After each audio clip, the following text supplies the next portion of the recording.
Nous croyons que Jésus est au milieu de nous. Amen. Amen. Il nous a protégés toute la semaine. Il nous a donné la santé. Il nous a donné le souffle de vie. Il nous a encore donné cette occasion pour venir l'adorer.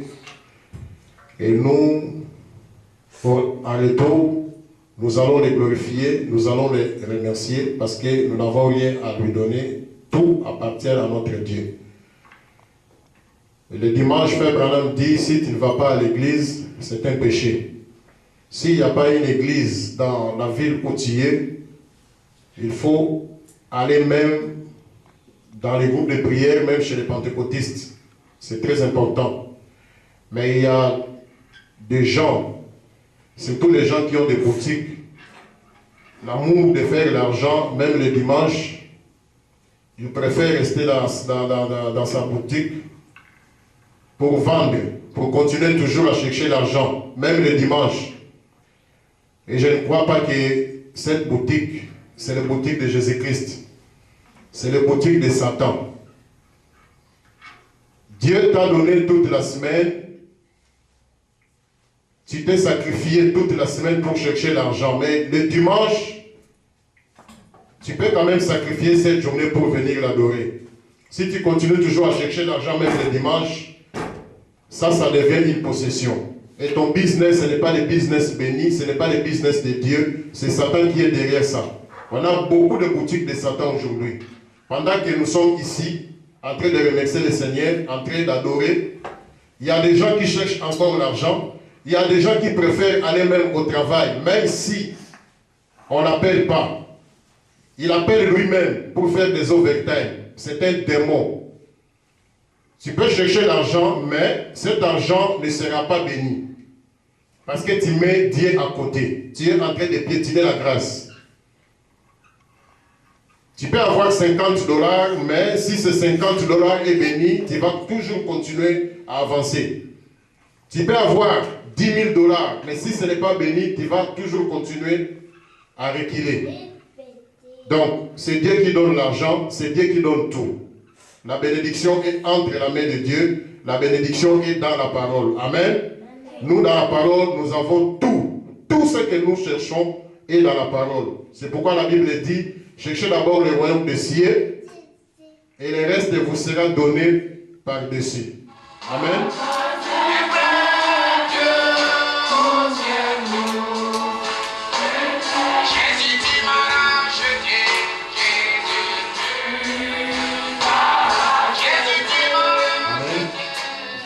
Nous allons écouter la parole de Dieu, nous allons continuer notre enseignement sur le nouveau pays, mais nous allons toucher seulement des lois fortes de nos pays, les nouveaux pays.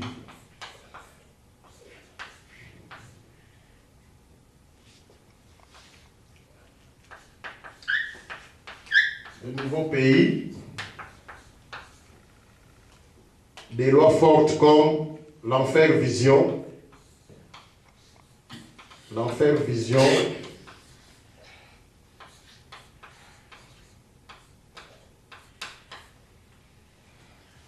et la culotte.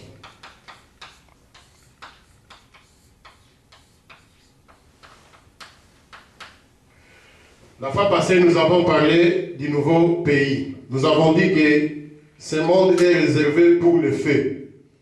Dieu va détruire complètement ce monde. Ce ne sera pas la première fois qu'il détruit ce monde. Il a déjà fait ça au temps de Noé. Il a détruit le monde par l'eau, par le déluge. Nous avons dit qu'avant que Dieu puisse faire quelque chose, il avertit toujours. Et sa façon d'avertir les gens de ce monde, c'est toujours par un prophète. Dieu avait envoyé un homme, un avertisseur, un prophète au nom de Noé, pour avertir les gens de ce monde, ce que Dieu voulait faire.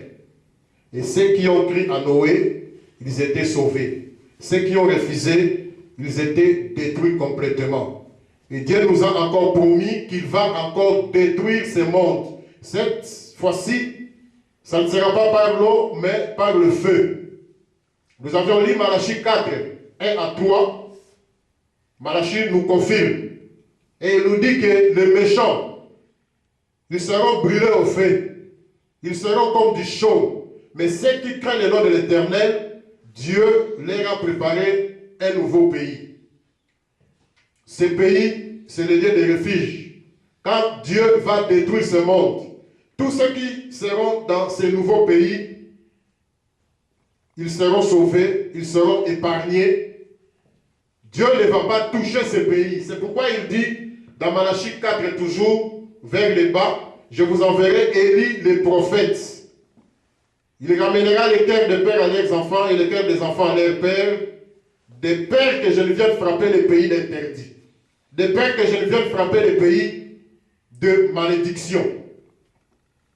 Donc ces pays de malédiction ne vont pas tomber ici.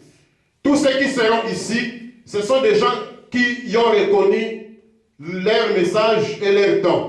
Ce sont des gens qui ont reconnu leur messager. Ce sont des gens qui ont reconnu Élie le prophète. Ils seront épargnés dans ce pays nouveau. Et nous avions encore dit, c'est le moment d'entrer dans ce pays.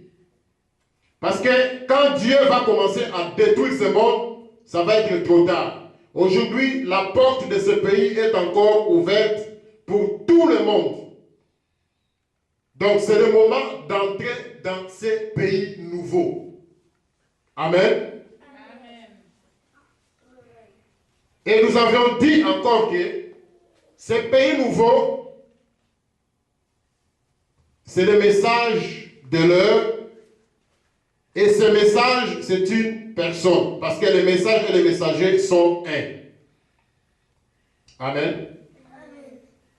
La prophétie dit que tous ceux qui aiment, tous ceux qui t'aiment, tous ceux que tu as aimés, je te les donne. Nous avions lu la citation de Frère Branham, que le pays c'est le message et le message c'est une personne. Donc le pays c'est une personne. Tous ceux qui aiment ce pays, tous ceux que le pays aime, je te les donne.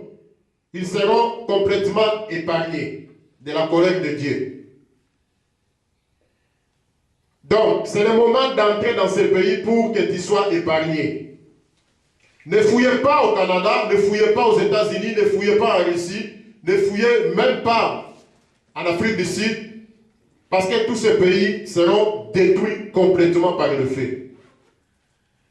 Mais, si tu veux fuir, il faut fuir ici, dans le nouveau pays. Ne fouillez même pas au ciel, parce que le ciel aussi passera.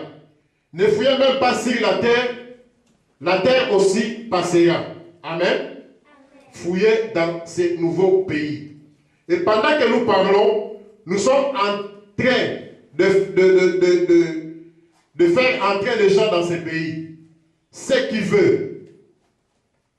Ceux qui refusent, tant pis pour eux. Aujourd'hui, Dieu est en train d'avertir tout le monde de ce qu'il va faire bientôt. Ce monde va complètement passer.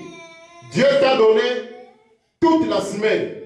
Tu travailles, tu manges, tu visites les gens, mais le dimanche, c'est le jour de Dieu. Le dimanche, c'est réservé pour l'Éternel. Donc, le dimanche, si tu ne vas pas à l'église, Frère Branham dit, c'est un péché. Tu t'es sacrifié toute la semaine avec ton travail, avec des visites, avec de n'importe quoi. Mais le dimanche, c'est le jour de l'éternité. Nous sommes en train d'avertir les gens de ce que Dieu va faire bientôt. Dieu va détruire ce monde par le feu. Tu travailles, c'est bien. Tu visites les gens, c'est bien. Tu te sacrifies pour d'autres choses, c'est bien. Tu te sacrifies même pour ton corps, c'est bien. Tu prends soin de ton corps. Tu fais manger ton corps, nuit, tes jours, c'est bien. Mais ce qui est très important, c'est d'entrer dans ces pays. Il faut te sacrifier pour entrer dans ces pays. Parce que ton corps passera, ton travail passera, tous les sacrifices que tu fais pour ce monde passera. Sacrifie-toi pour l'Éternel, sois un combattant pour l'Éternel, ne sois pas un combattant pour ce monde, ne sois pas un combattant pour le Congo, ne sois pas un combattant pour les États-Unis ni pour le Canada, parce que tous ces pays vont disparaître bientôt. Le seul pays qui va rester, c'est le nouveau pays que Dieu nous a préparé, c'est le message de l'air. Sois un combattant pour ce pays. Nous avons besoin de combattants pour ce pays. Amen. Nous avions encore parlé des lois très fortes dans notre pays ici. Dans notre pays ici, nous n'acceptons pas le demandeur d'asile. Dans notre pays, l'asile n'est pas permis. Dans notre pays ici, on ne jette pas les Ngunda. Et bientôt, on va commencer à refouler tous ces gens qui sont entrés pour demander l'asile. Il n'y a pas d'asile ici dans notre pays. Dans les messages de l'heure, il n'y a pas d'asile. Il y a des gens qui ont fui les groupes de prière, ils sont venus chercher les secours dans les messages du temps de la fin. Peut-être là-bas, ils n'avaient pas l'argent. Il est venu dans les messages avec un but de chercher l'argent. Il est venu dans les messages avec un but de chercher une femme. Où il est en train de fuir des sorciers dans le monde. Il est venu se réfugier dans les messages. Mais ici, dans notre message du temps de la fin, dans notre pays, nous n'avons pas besoin de demander d'asile. Ça n'existe pas. Et on n'entre pas dans ce pays, mais on naît. Donc tu dois naître de nouveau. Quand tu nais de nouveau, toutes tes choses anciennes sont passées, toutes choses sont devenues nouvelles. C'est-à-dire, tu étais dans ton pays, tu portais des mini-jupes, tu portais des culottes, tu regardais n'importe quoi à la télévision, mais quand tu es né de nouveau, tu entres dans ce pays, tout est changé. Toutes choses sont devenues nouvelles. Toutes tes anciennes choses vont disparaître complètement. Dans notre pays, il n'y a pas de mini-jupe. Dans notre pays, il n'y a pas de mini-jupe avec de longues bottes.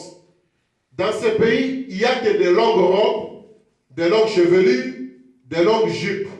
Et dans ce pays, nous avions dit qu'il y a de fer ou des hommes ne peuvent pas porter des culottes. Ça, c'est la loi de notre pays. Et si je vais encore ajouter, dans ces pays, nous avons un guide. C'est le prophète William Marion Branham. Si Branham dit A, nous disons A. S'il dit B, nous disons B. Comprendre ou ne pas comprendre, nous disons Amen. Le guide qui est William Branham, la carte Jonker qui est William Branham, l'arbitre qui est William Branham, il a sifflé. Il nous a dit que pas de culotte dans ce pays. La culotte, selon le message ou selon William Branham, c'est le sous-vêtement de la femme. C'est ce que Frère Branham dit. C'est le sous-vêtement de la femme. La fois passée, nous avions lu une citation dans l'Éden de Satan. Je vais encore lire ça. Frère Branham dit ceci. Éden de Satan, paragraphe 83. Un homme qui porterait une espèce de petit short déféminé et qui sortirait avec ça,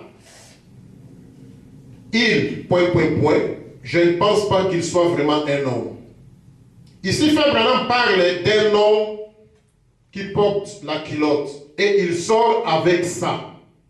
Frère Branham dit c'était efféminé.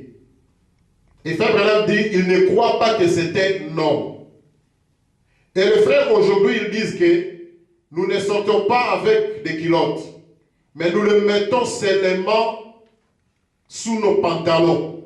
Mais Frère Branham dit c'est le sous-vêtement de la femme. Même si tu le mets en dessous de ton pantalon, tu as porté les sous-vêtements de ta femme. Tu es un efféminé. Et les efféminés, selon la parole, ils ne vont pas entrer dans le royaume des cieux. Frère Branham continue. Il dit, c'est le plus grand efféminé que j'ai jamais rencontré. Ceux qui portent des culottes.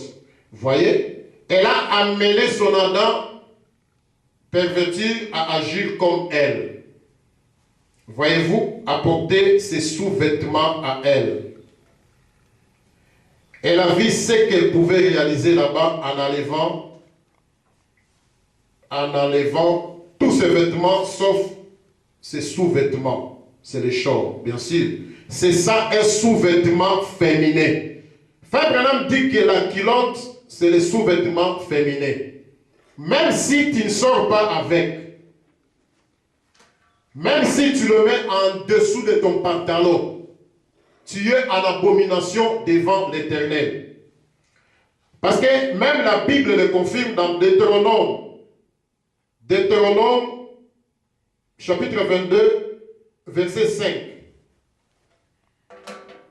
La Bible dit ceci: une femme ne portera point un habillement d'homme, et un homme ne mettra point de vêtements de femme, car quiconque fait ces choses est en abomination à l'Éternel, ton Dieu. Donc l'homme ne peut pas porter l'habillement de la femme, et la femme ne peut pas porter l'habillement de l'homme. Amen. Si une femme porte l'habillement de l'homme, elle est en abomination devant l'Éternel. Si un homme porte l'habillement de la femme, il est en abomination devant l'Éternel. Et Frère Branham dit la culotte, c'est le sous-vêtement de la femme. Quand tu portes ça, même si tu mets ça en dessous de ton pantalon, toi frère, tu es en abomination devant l'Éternel, tu as porté l'habillement de la femme. Tu as porté les sous-vêtements de ta femme. Et Frère Branham dit, tu es un efféminé. Les efféminés n'entreront pas au royaume des cieux. Ça m'étonne, même des pasteurs, ils ont des culottes. Ils lisent cette citation, et pendant qu'ils prêchent derrière la chair, ils crient Luc 17:30, Zacharie 14:7, ainsi de suite. Mais quand Dieu le regarde avec des jumelles divines, il voit une petite culotte en dessous de son pantalon. Automatiquement, Dieu se retire parce que tu es en abomination devant l'Éternel. Ça, c'est la parole de Dieu. La Bible le confirme et William Branham aussi le confirme. On a beaucoup de citations sur ça. Amen. L'obéissance vaut mieux que l'offrande. Pourquoi aimez-vous des culottes? La parole ne veut pas qu'un homme porte une culotte. La culotte, je le répète, c'est le sous-vêtement de la femme. C'est ce que William Branham a dit. Et tous les citoyens de notre pays doivent dire Amen à ça.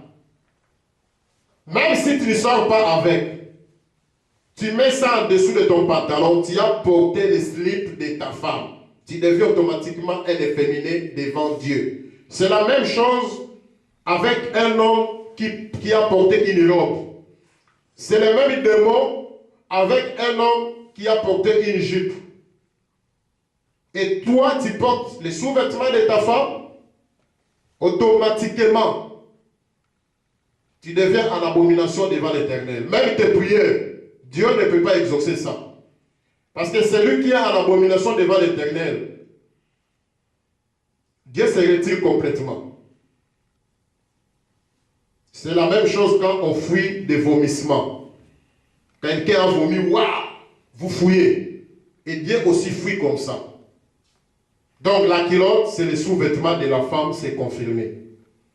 Amen. Pendant que tu m'écoutes, si tu as une culotte en dessous de ton pantalon, il faut déjà aller l'enlever. Si l'enlèvement te trouve avec cette culotte, tant pis pour toi. Amen. Amen. Nous verrons que quand Dieu a créé Adam et Ève, ils étaient couverts par la gloire de Dieu. Et le diable est venu déshabiller Ève. C'est-à-dire, il a enlevé cette gloire à Ève, et Ève s'est retrouvée nue. Vers le soir, Dieu est venu. Adam, Adam, où es-tu? Je me suis caché parce que je suis nu. Qui t'a appris que tu es nu? Donc, le diable a déshabillé Ève Mais Dieu, quand il est venu le soir, il est venu habiller encore Ève. Il a tué un agneau, il a pris la peau de l'agneau, il a habillé Ève. C'était une prophétie qu'au temps de la fin, ça va être la même chose. Et aujourd'hui, pendant que nous parlons, Frère Branham dit, nous sommes encore dans l'Éden de Satan. Et aujourd'hui, le diable fait la même chose. Il est en train de déshabiller des femmes. Il est en train de déshabiller encore Ève. Et Dieu, par son amour, parce que ce qui s'est passé dans l'Ancien Testament, c'était seulement l'ombre. Parce que l'Ancien Testament est l'ombre des choses à venir. Aujourd'hui, nous vivons la réalité. Le diable est venu encore pour déshabiller la femme. C'est pourquoi aujourd'hui, nous voyons des femmes sortir avec des slips. Ils vont même avec des slips dans les centres d'achat. Il entre dans le métro, il est avec son slip, c'est-à-dire sa culotte, parce que c'est son sous-vêtement. Il est dans le métro avec les slips. Et chose grave encore, ils vont même dans l'église avec des slips, avec des culottes. C'est grave. Et tu verras même des femmes diacres dans les dénominations là-bas, avec des culottes, avec des slips, ils sont en train de servir l'Éternel. Il y a même des filles, quand elles prient avec les slips, avec la culotte. Ce n'est pas correct, il faut respecter le Seigneur. Ça, c'est ton sous-vêtement. Tu dois mettre une robe quand tu vas à l'église. Tu mets ça, tu mets une robe longue, tu mets une jupe longue, tu vas à l'église. La culotte ne peut pas apparaître devant les gens parce que c'est ton sous-vêtement. Vous, les filles. Amen. Donc, diable aujourd'hui, il est en train de déshabiller encore Ève. Il est en train de déshabiller encore la femme. Et Dieu aussi est en train d'habiller la femme. Il est en train d'habiller ses enfants. Il est en train d'habiller ses filles.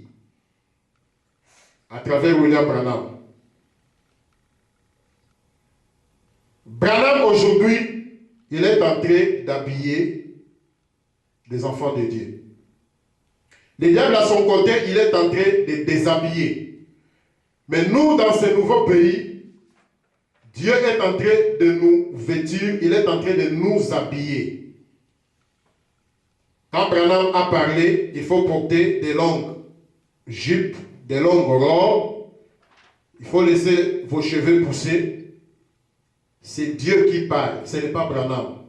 Quand un prophète parle, il est la bouche de Dieu.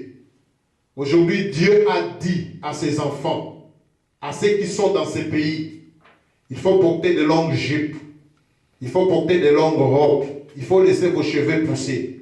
Des femmes ne peuvent pas couper les cheveux. Cela est donné à l'homme. L'homme ne doit pas laisser ses cheveux pousser, il doit toujours couper ses cheveux. Mais pour les femmes, ils doivent toujours laisser leurs cheveux pousser. Chez nous, ici, dans ce pays, nous n'avons pas de sœurs qui coupent les cheveux. Amen. Donc c'est ça. Dieu, aujourd'hui, il est en train d'habiller ses enfants. Si tu es citoyenne de ces pays, on te verra avec des longues jupes, avec des longues robes. Pas des mini-jupes avec des longues bottes. Ça, ce sont des étrangers qui sont entrés dans notre pays.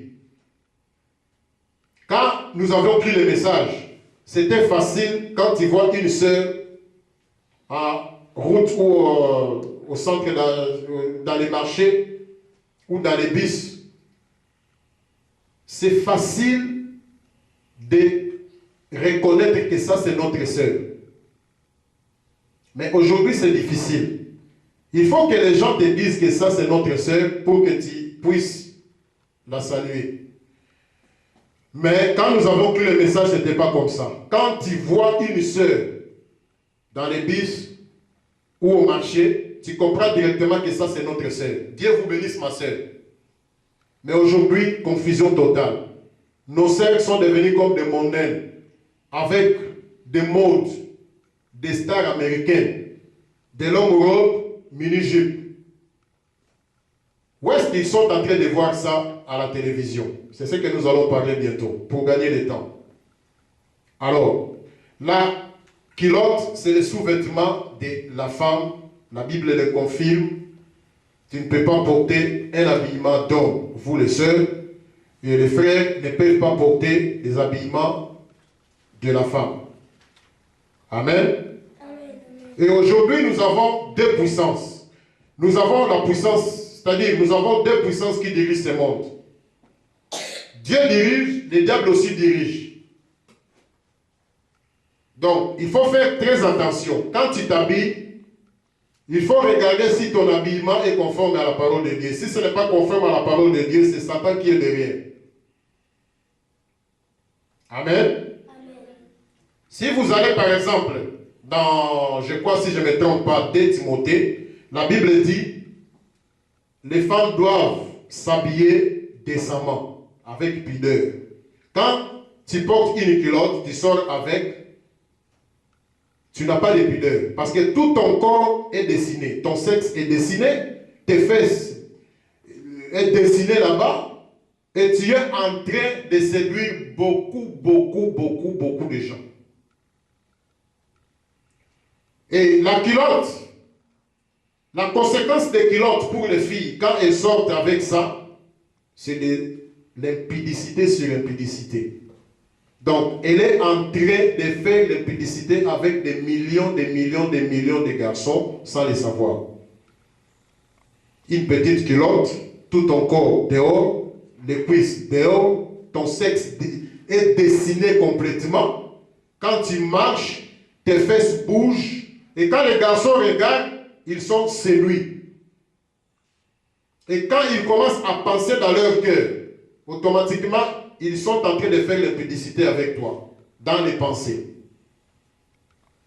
Et ce jour-là, Dieu te dira, impudique va en enfer.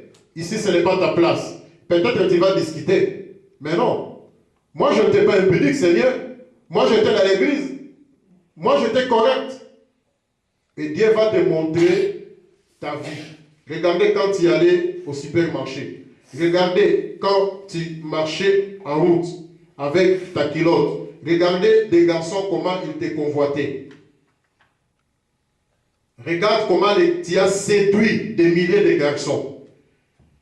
Tu es impudique.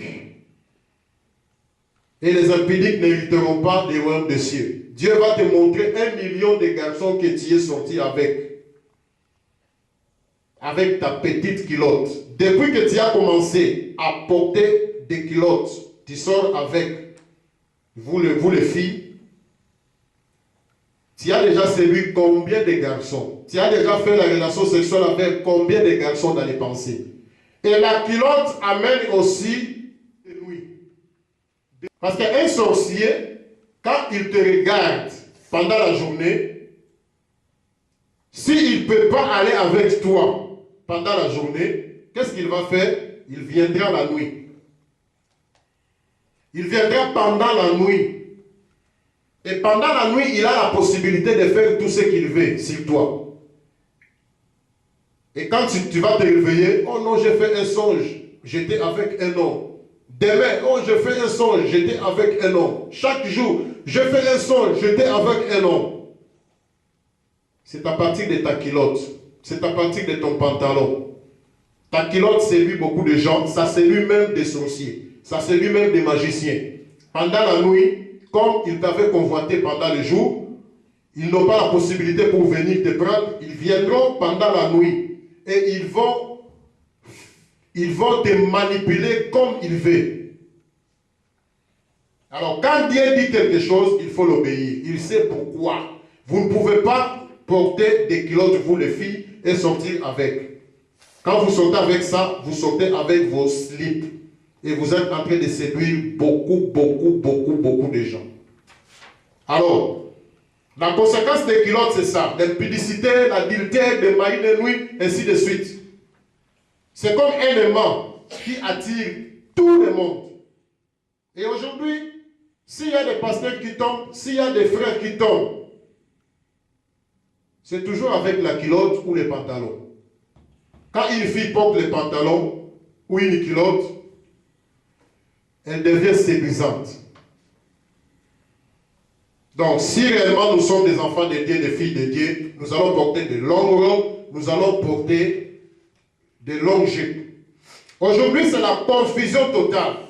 Des hommes sont devenus comme des femmes sont devenues comme des hommes. Des hommes portent les slips de leurs femmes et les femmes portent les pantalons de leur mari. Donc, confusion totale. Les femmes coupent des cheveux et les hommes laissent leurs cheveux pousser. Mais nous, dans ces pays, nous avons des lois très fortes.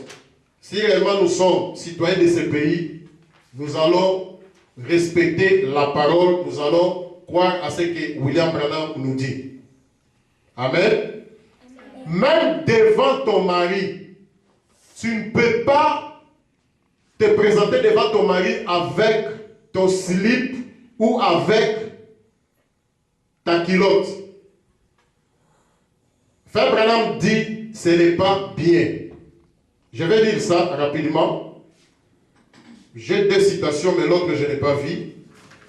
L'autre là, c'est vraiment très clair. Mais je vais quand même lire ce que j'ai trouvé. Frère Branham dit ceci. Conflit entre Dieu et Satan. D'abord, le titre nous dit quelque chose. Conflit entre Dieu et Satan. La citation des culottes que nous avions lue, c'était dans l'Éden de Satan. Le titre déjà nous dit quelque chose. L'Éden de Satan. Alors, ici, nous sommes au conflit entre Dieu et Satan. Frère Branham dit au paragraphe 139, maintenant la femme aujourd'hui est retournée aux feuilles de figuier, exactement comme Ève. Et actuellement, la feuille de figuier est un système fait par l'homme. Le short, le tabac, les cheveux coupés, courts, la séduction. Donc, Frère Branham appelle les shorts, c'est-à-dire la culotte, les tabacs, les cheveux coupés, courts, il appelle ça la séduction. Il continue. Pourquoi sont-elles cela? Pour paraître devant leur mari. Si elles le font, alors il n'est pas un fils de Dieu. Il est un caïnite. Et si donc il est un fils de Dieu, il vous dira, lave-toi le visage et habille-toi. Voyez-vous, c'est juste. C'est-à-dire, Frère Branham dit, le short, je vais écrire ça, c'est-à-dire la culotte,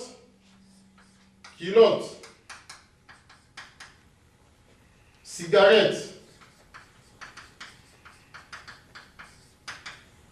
et puis les cheveux coupés.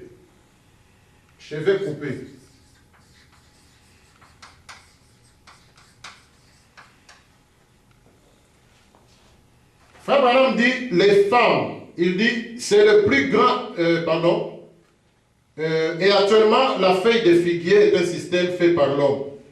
Le short, les tabacs, les cheveux coupés ou la séduction. Frère Branham appelle tout ça la séduction.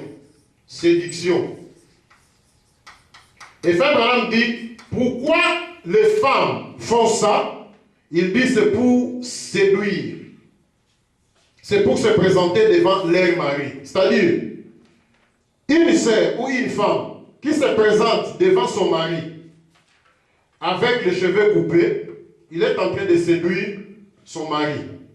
Une femme qui se présente devant son mari avec une cigarette, Frère Branham dit c'est la séduction. Et une femme qui se présente devant son mari avec la culotte, Frère Branham dit c'est la séduction. Toutes ces trois choses, Frère Branham dit c'est la séduction. Frère Branham dit pourquoi elles font ça? C'est pour se présenter devant leur mari. C'est pour séduire leur mari. Frère Branham appelle ça la séduction.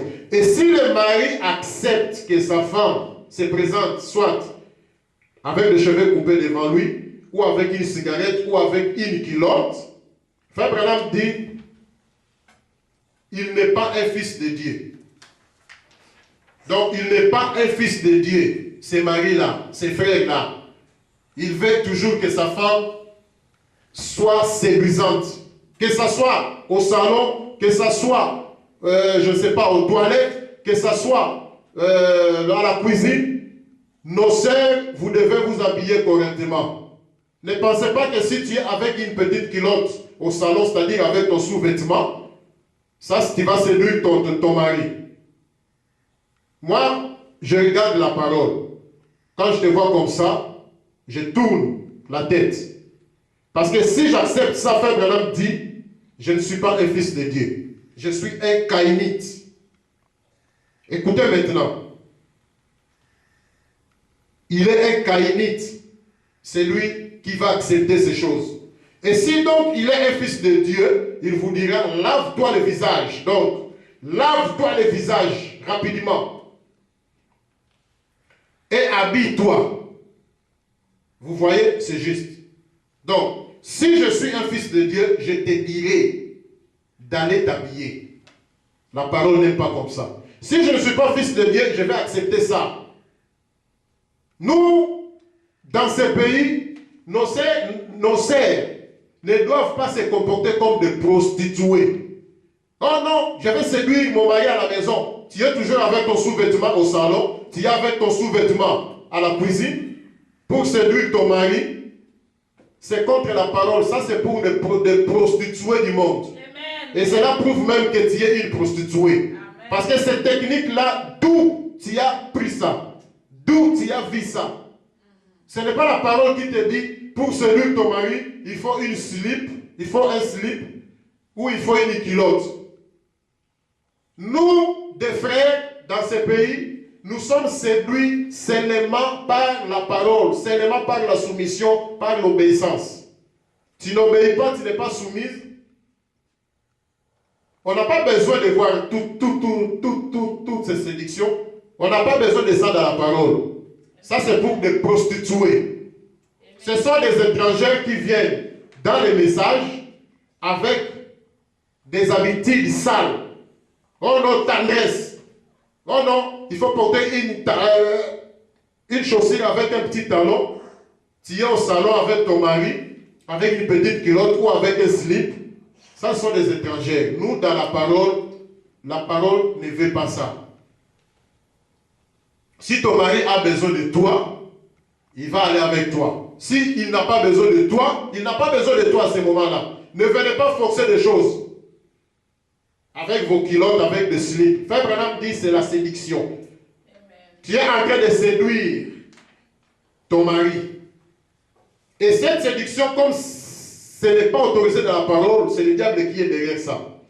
Et le fait déjà de commencer à imiter le monde, le fait que tu commences à imiter des mondaines, tu veux faire comme ce que tu regardes dans les films. Tu veux que ton mari t'aime encore. Tu es là avec le slip, avec ta culotte à la maison. Tu te promènes partout. Mais tu oublies que tu es en train de faire l'œuvre d'une prostituée.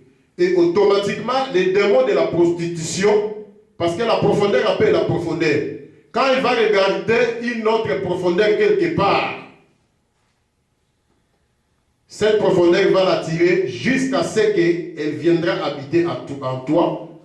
Et après de mettre cette séduction-là, des culottes, des slips, tout ça, tu vas commencer à faire ça avec un autre homme. Demain, avec un autre homme, qui devient prostituée totale, de 14e dame. Alors, respectez la parole. Si Dieu dit quelque chose, il sait pourquoi il dit ça. C'est pour notre bien. Amen. Donc, la culotte, c'est le sous-vêtement de la femme. La culotte n'est pas autorisée dans notre pays. Nous sommes différents des dénominationnels. Nous sommes différents des mondains. Notre façon de parler, c'est différent des mondains. Notre façon de s'habiller, c'est différent des mondains. Notre façon de s'habiller, c'est différent des dénominationnels. Notre façon de nous coiffer, c'est différent des mondains, c'est différent des dénominationnels. Même notre prédication, c'est différent des groupes de prière ou des pentecôtistes. Si vous voyez, un jour on a envoyé une sœur quelque part dans une église du message. Quand la sœur est sortie, elle nous a dit que c'est la même chose avec nous. C'est que vous prêchez là-bas, je vois aussi chez nous, on prêche ça. Ça c'est grave, c'est dangereux. Parce que nous, c'est différent. Les pasteurs des groupes de prière, ils peuvent avoir les ministères, des vrais ministères. Mais pour amener ces gens-là quelque part. Nous, dans les messages, des pasteurs ou des prédicateurs, ils ont aussi des ministères. Nous pouvons donner un titre seulement, Dieu est bon. Les pasteurs des groupes de prière, la façon qu'il va prendre ça, la façon qu'il va prêcher ça, ça va être toujours différent de celui du message. Un pasteur du message, quand il va prendre Dieu est bon, sa prédication doit être toujours différente de pasteur de groupe de prière. Pourquoi? Parce que ce pasteur de groupe de prière, il n'a pas la révélation, il n'a pas le Saint-Esprit.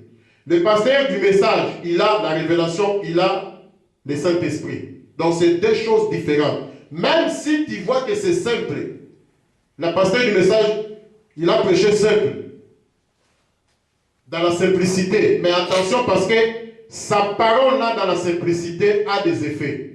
Et tous ceux qui écoutent ça, ils ont la vie. Parce que cette parole sort avec une puissance de transformation. Mais, celui des groupes de prière, c'est l'intelligence. Ça va donner la connaissance, mais ça ne donne pas la vie. Et nous lisons les prophètes. Eux, ils lisent rien. Parce que la Bible, c'est un mystère. Tu ne peux pas prêcher la Bible comme ça. C'est un mystère. Il faut prêcher l'explication de la Bible. Il faut prêcher la révélation de la Bible. C'est ça qui donne la vie. Amen. Alors, ça c'était pour la culotte. Le temps est passé. Je vais toucher rapidement la télévision pour gagner le temps. Alors, pour la télévision, c'est vraiment triste. Parce que les étrangers qui sont dans notre pays, ils ont posé des questions. La télévision est interdite dans nos maisons. Regarder la télévision, ce n'est pas un problème. Mais tu ne peux pas la voir dans ta maison. Ça, c'est la loi du pays. Il y a des pasteurs qui disent à leur brebis, tu peux avoir la télévision et regarder toujours des bonnes choses. Parce que nous avons des écoles de pensée pour ce sujet, la télévision. Il y a des gens qui disent que oui, nous allons avoir la télévision dans nos maisons parce qu'il y a des citations où Frère Branham dit, tu peux regarder, ça dépend comment tu l'utilises. Cette citation existe. Il y a d'autres qui disent non, nous ne devons pas avoir la télévision dans nos maisons parce que Frère Branham a dit jeter ces trucs dehors. Les deux écoles de pensée ont raison. Parce qu'il y a des citations où Frère Branham dit, quand vous avez la télévision à la maison, ça dépend de la manière que vous l'utilisez. Il y a aussi des citations où Frère Branham dit, si vous jetez ces trucs dehors vos maisons, ne les mettez pas dans votre maison. Nous avons deux écoles de pensée à ce sujet. Mais nous allons avancer un peu plus loin. N'oubliez pas que Frère Branham dit aussi que les 7 honneurs sont révélés. Quelque part, il dit que les 7 honneurs ne sont pas révélés. Quelque part, il dit que les morts sont déjà ressuscités. Quelque part, il dit que les morts ne sont pas encore ressuscités. Quelque part, il dit que Jésus est déjà venu dans sa seconde venue. Quelque part, il dit que Jésus n'est pas encore venu dans sa seconde venue. Est-ce qu'il y a une confusion dans les messages? Non. Branham est sorti de la Bible. C'est pourquoi il avait un langage biblique. Si vous regardez dans la Bible, quelque part la Bible dit Dieu ne se répand pas. Quelque part la Bible dit Dieu s'est repenti. Dans Genèse 6, Dieu s'est repenti d'avoir créé l'homme. Mais l'enfer Branham dit quand il lit une citation, ne fais pas directement ta doctrine. Il faut rassembler toutes les citations pour avoir un tableau clair. Ce que tu as lu, peut-être, c'était l'introduction de ce que Branham était en train de parler. Peut-être que c'était l'introduction. L'autre temps, c'est-à-dire, je peux donner un sujet. Par exemple, Dieu est bon. La brochure que toi tu as lu, Dieu est bon, peut-être que c'était l'introduction. Frère Branham a introduit seulement. Dans l'autre brochure, Frère Branham a développé ce sujet. Dans une autre brochure, Frère Branham a donné la conclusion. Maintenant, si tu lis seulement la brochure de l'introduction, tu fais ta doctrine, tu es perdu. Si tu lis la brochure de développement, tu n'as pas lu la brochure de l'introduction, tu lis seulement la brochure de développement, tu as fait ta doctrine, tu es perdu. Celui qui a lu la conclusion, même s'il n'a pas lu l'introduction, même s'il n'a pas lu la brochure de développement, il a raison. Et il est dans une bonne voie.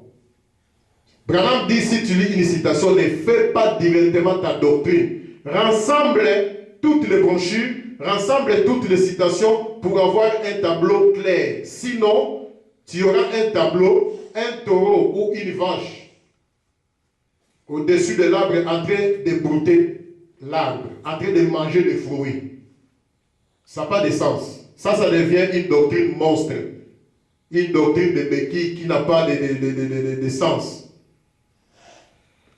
Alors, c'est lui qui a lu la brochure de l'introduction. Il n'a pas raison. S'il s'arrête là seulement, il n'a pas raison. C'est lui qui a lu la brochure de développement, il n'a pas aussi raison. Parce que ce qui est important, c'est la conclusion. Comment William Branham a conclu cela. Quand Branham dit que les 7 tonnerres ne sont pas révélés, par exemple, quand vous allez plus loin, vous verrez que Branham dit ça pour les diables. Si les diables connaissaient les secrets, il allait faire des dégâts.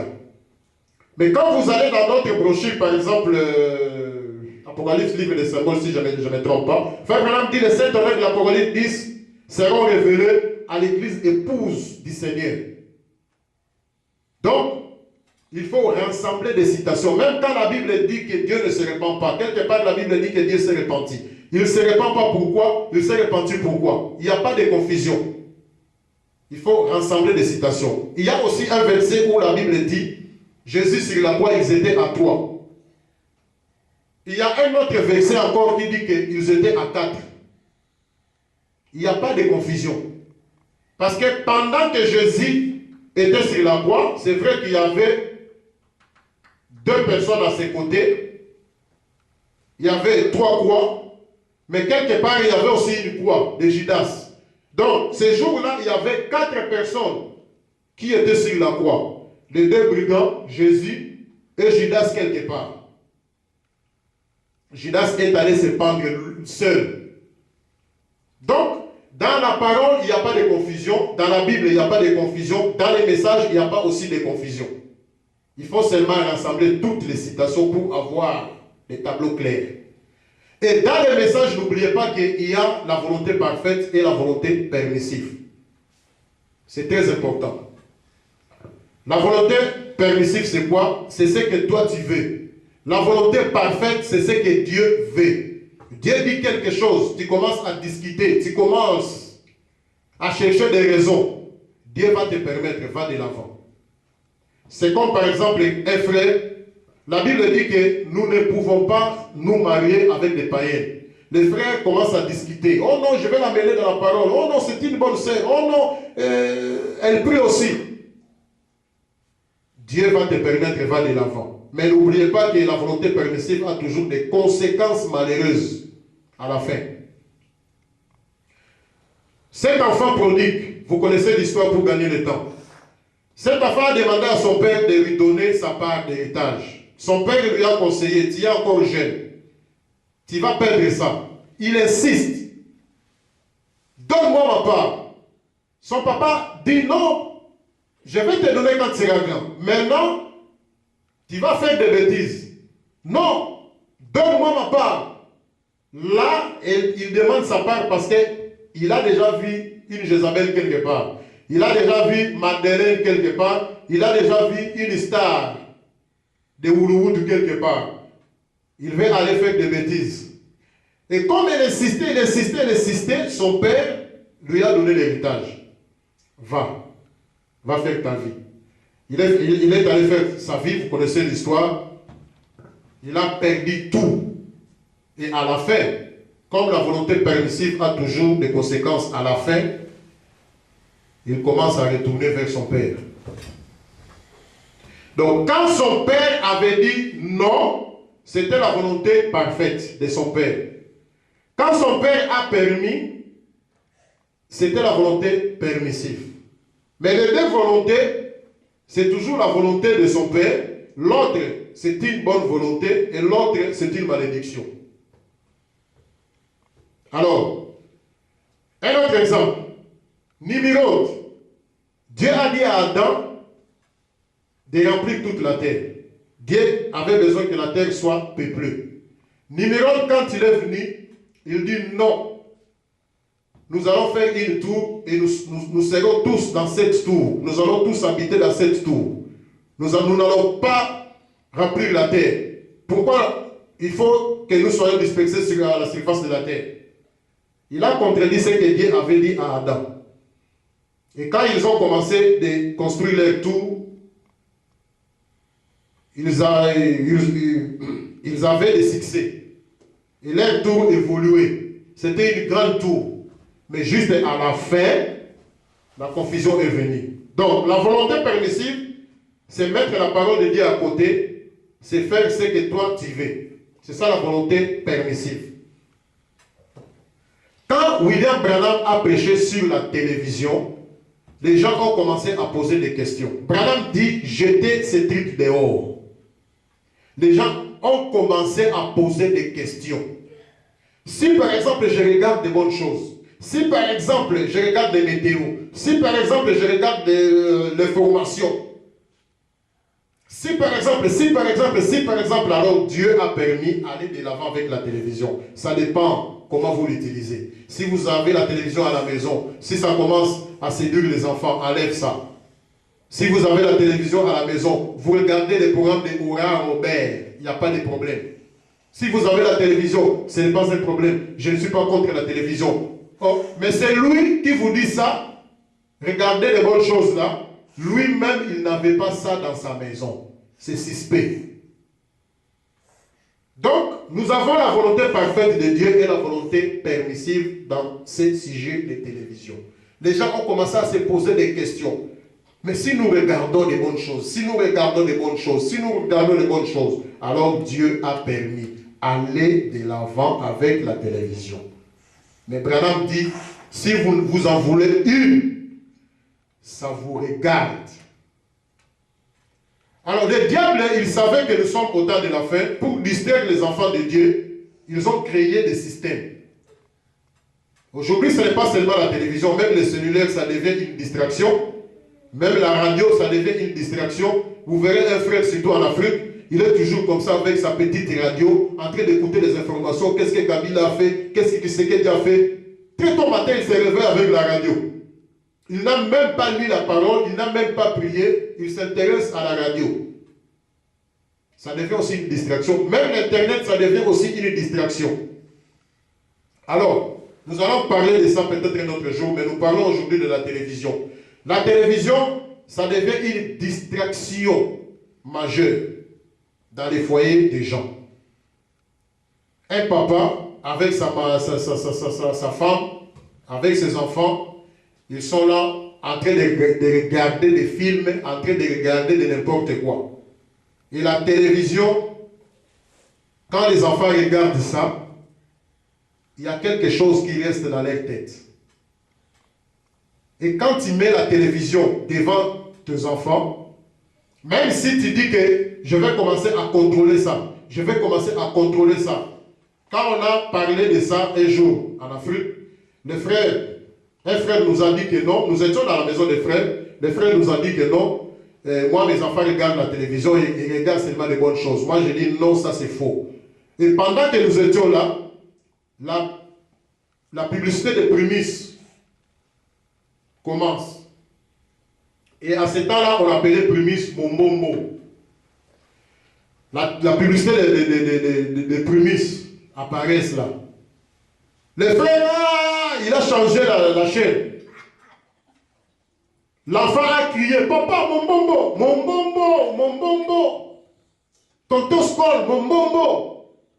Le frère, il veut nous distraire. Oh non, tu vas dire 17, 13, 14, 7. Moi je dis, non frère, l'enfant a crié mon bombo. Mon bombo. Il a vu ça où? À la télévision. Et ce n'est pas la première fois qu'il a vu ça. Il voyait ça, et cela s'est matérialisé en lui. Moi je dis, mais tu es en train de maudire tes enfants. Prends ce truc, jette ça dehors. Le plus fort de l'âge, c'était William Branham. Et Dieu a vu que même lui, le plus fort, il ne pouvait pas contrôler la télévision. Et Dieu lui dit, mets ça dehors. Si toi tu dis que moi je vais commencer à contrôler la télévision, je vais commencer à changer de chaîne s'il y a des mauvaises chaînes, là, tu es plus que Branham. Tu es plus fort que Branham. Branham dit que tu ne peux pas. Même il sait que tu ne peux pas. Même si tu trouves une citation, Branham dit que si tu en as à la maison, ça n'est pas la façon que tu l'utilises.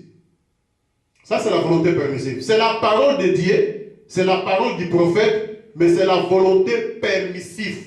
Nous avons deux volontés, parfaite et permissive. Branham, il a la parole de l'âge. Lui-même, il n'avait pas la télévision dans sa maison.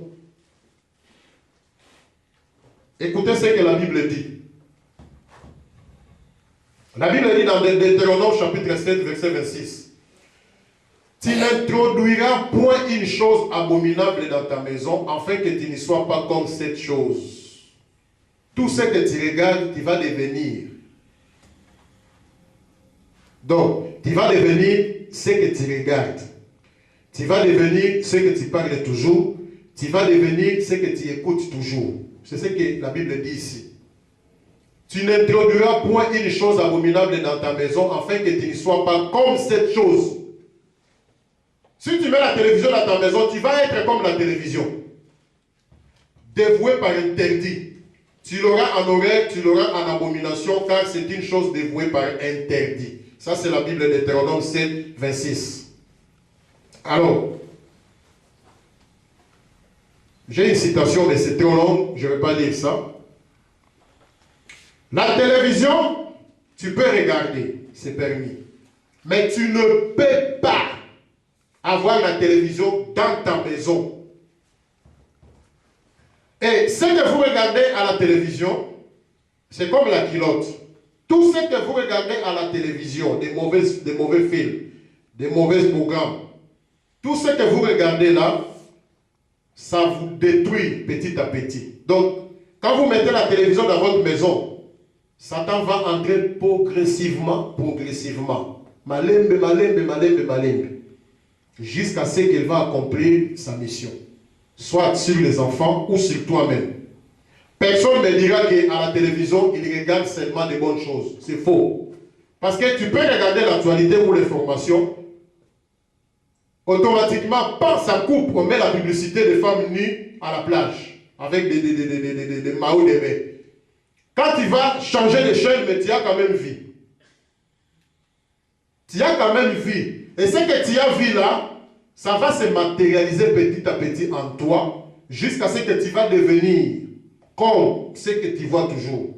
C'est ce que la Bible nous a dit dans Deutéronome, chapitre 7, verset 26. Et Branham répète ça aussi. Tout ce que tu regardes, tu deviens ce que tu regardes là. Tout ce que tu penses, tu deviens ce que tu penses. Tout ce que tu parles toujours, tu deviens ce que tu parles. Amen. Donc, la télévision, Branham n'avait pas ça dans sa maison. La Bible dit rachetez le temps, les jours sont mauvais. On n'a pas le temps de rester toujours cloué à la télévision. Ce qui est important, c'est de rester cloué devant la parole de Dieu, devant le message de l'heure. Alors, regarder la télévision, ce n'est pas un péché. Branham aussi regardait la télévision. Il y a des citations où Branham regardait des films. Je vais lire quelques citations rapidement. Branham regardait aussi la télévision. Ça, ce n'est pas un péché. Regarder la télévision, ce n'est pas un problème. Avoir la télévision dans nos maisons, non. Le choix d'une épouse. Paragraphe 4. Frère Branham dit, je sais que ce soir, il y a aussi un débat. Un débat sous forme de questions et réponses concernant le baptême du Saint-Esprit et patronné par les hommes d'affaires du plein évangile et qui était présenté à la télévision de Los Angeles quand ce message fut prêché. Écoutez maintenant ce que Branham dit. Je ne veux donc pas vous garder ici trop longtemps pour que vous ne manquiez pas cela. C'est-à-dire, il ne veut pas garder les gens longtemps à l'église afin qu'ils puissent aller regarder ces débats-là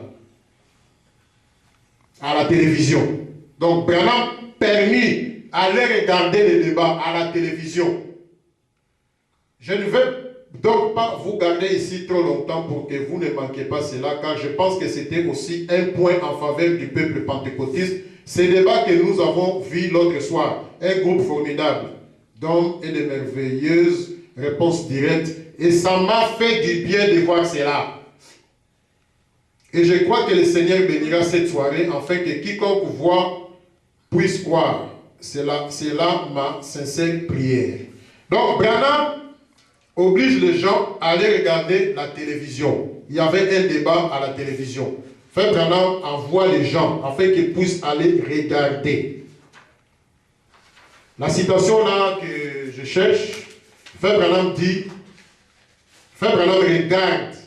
Et je pense à l'état présent de mon ministère. Oui, j'en ai ici, paragraphe 27. Frère Branham dit, ici, il y a quelque temps, j'étais en train de l'expliquer. Je regardais un film à la télévision où il faisait descendre un homme, je crois, à 2 ou 3 kilomètres de profondeur dans l'océan. Branham regardait un film à la télévision. Donc, regarder la télévision, ce n'est pas un problème. Branham regardait aussi la météo à la télévision. Mais il regardait où? Il regardait la télévision où? Il ne regardait pas la télévision dans sa maison. Quand il est, par exemple, dans un hôtel, en voyage, il y a toujours des télés dans les chambres. Parce qu'il ne faut pas confondre les citations. Branham n'avait pas de télévision chez lui. Il regardait la télévision où? Il regardait la télévision chez les voisins. Donc, si tu veux regarder la télévision, va regarder chez les voisins. Pas dans ta maison. Va regarder la télévision chez les voisins. Dans ta maison, pas question de télévision. J'ai cette citation-là, où Frère Branham est allé regarder la télévision chez les voisins. Je crois que c'est la puissance de transformation. Paragraphe 241. Frère Branham dit, écoutez, l'autre jour, on m'a appelé dans une pièce pour suivre. Je pense que c'était Billy Paul ou l'un d'eux qui disait qu'il y avait une émission religieuse à la télévision. Nous n'avons pas de télévision. Il n'y en aura pas une chez moi. Jamais. Mais il y avait une. Point. Si vous en voulez une, c'est votre affaire. Mais Dieu m'a dit de ne pas en avoir. Et quand nous avons emménagé là, j'ai loué chez cette tendre sœur âgée là. Elle avait une télévision. En effet, il lui fallait en avoir une pour mettre sa maison en location. Et je les avais laissés suivre une émission religieuse. Ils m'ont donc appelé et ont dit qu'il y avait des chants évangéliques. Et vous parlez d'une bande de Ricky, ainsi de suite. Donc, les voisins, ils ont appelé Branham pour venir regarder une chorale qui chantait à la télévision. Et Branham était venu et regarde. Mais quand Branham regardait, c'était une bande de Ricky. C'était des gens en culotte, c'était des gens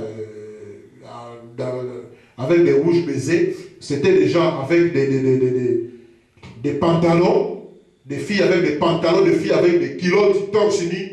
Et Frère Branham appelle ça les bandes de Ricky. Donc Branham regardait la télévision, mais il n'avait pas la télévision dans sa maison. Une autre citation pour terminer. Frère Branham dit dans les signes, Alors, que faites-vous quand vous l'appliquez à votre maison, c'est-à-dire le Saint-Esprit, les signes? Vous vous débarrassez de toutes les ordures. Vous prenez toutes les jupes courtes dehors. Frère Branham commence à citer jupes courtes dehors. Les shorts, c'est-à-dire des culottes dehors. Les cartes dehors. Les cigarettes dehors. Là, nous sommes tous d'accord. Pas de discussion. Et Frère Branham continue. Il dit, les postes de télévision, jetez ça dehors. Aujourd'hui, les frères du message, ils ont jeté la cigarette dehors, des mini-jupes dehors, des culottes peut-être dehors. Ils ont tout jeté dehors, mais quand on arrive à la télévision, ils commencent à discuter. C'est pourquoi Dieu vous a permis. Ça dépend de la manière que vous l'utilisez.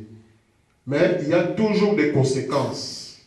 Vos enfants seront des impolis, ils seront des mal éduqués, parce que tout ce qu'ils voient à la télévision, ils vont l'appliquer.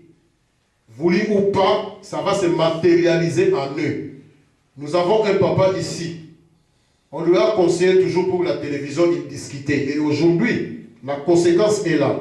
Les enfants sont éparpillés de gauche à droite. La télévision, c'est un piège du diable. Une autre citation, Frère Branham dit, pourquoi vous n'êtes pas bénis matériellement, spirituellement? Pourquoi vous n'êtes pas bénis à cause de ces démons de la télévision? Frère Branham dit ceci, pour accomplir ses prodiges. Pardon. Oui, pour accomplir ses prodiges. Si je ne me trompe pas pour les titres, pour accomplir ce produit, paragraphe 49, Frère Branham dit, si vous descendez un peu là en bas, la raison pour laquelle nous n'avons pas de bénédiction spirituelle, c'est parce que nous passons trop de temps à regarder la télévision, trop de temps à lire les journaux ou à écouter quelque chose que nous ne devrions pas écouter, et nous ne rachetons pas le temps. Mais nous consacrons notre temps aux choses du monde plutôt qu'au Seigneur Jésus. Et la Bible dit que l'homme ne vivra pas de pain seulement, mais de toutes paroles qui sortent de la bouche de Dieu. Les chrétiens vivent de la parole. Pourquoi nous ne sommes pas bénis spirituellement? Frère Branham dit parce que nous passons trop de temps à regarder la télévision.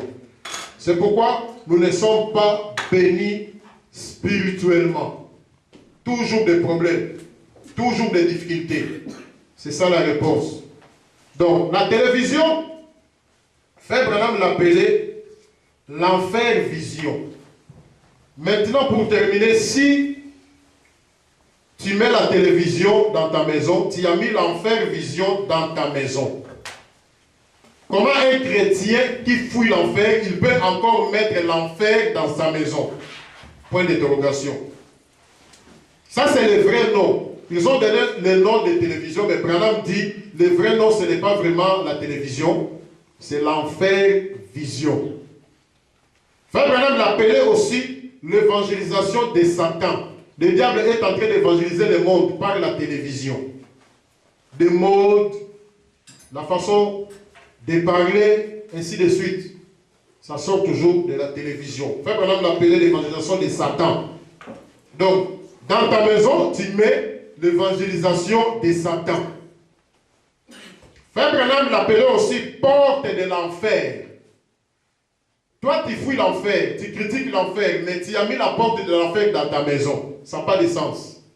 La profondeur appelle la profondeur. C'est que l'enfer aussi est en toi. Frère Branham l'appelait aussi un instrument du diable placé dans votre maison. Donc, tu as mis un instrument du diable dans ta maison. Tu vas répondre un jour. Vous voyez que nous ne pouvons pas mettre la télévision dans nos maisons. Parce que c'est l'instrument du diable. C'est l'enfer, vision. C'est la porte de l'enfer. Maintenant, jugez-vous avec des citations qui disent que ça dépend de la façon que vous l'utilisez. Ça dépend de la façon que vous utilisez la porte de l'enfer. Ça dépend de la façon que vous utilisez l'instrument du diable. Ça dépend de la façon que vous utilisez l'enfer vision. Ça dépend de la façon que vous utilisez l'évangélisation de Satan. Ça n'a pas de sens. C'est suspect. Branham n'avait pas de télévision dans sa maison. Nous devons obéir. Amen. Donc, regarder la télévision, oui. Avoir la télévision dans la maison, non. Même les mondains, ils ont déjà compris que la télévision n'est pas bonne.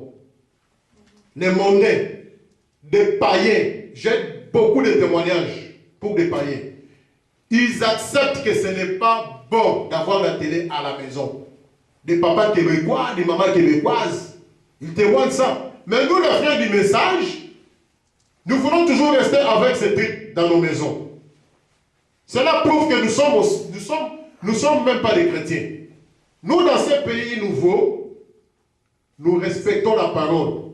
Nous respectons la loi de notre pays. Nous ne portons pas des culottes, nous, des frères.